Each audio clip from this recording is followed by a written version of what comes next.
Hi everyone, it's Shelley and I'm going to show you how I can transform all of these things I found on my walks into a lovely picture.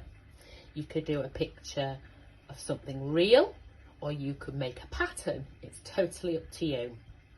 Okay, watch what I'm doing and see if you can guess what my picture is.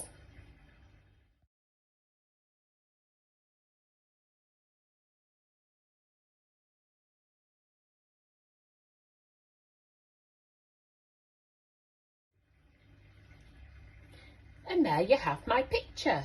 Can you guess what it is?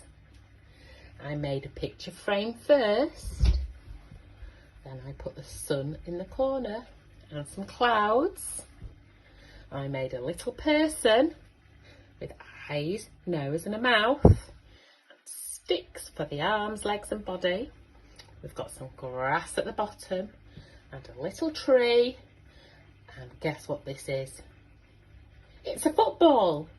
My little stick person is kicking a football. Enjoy making your nature pictures, guys, and be sure to send us some pictures. We'd love to see them. Bye.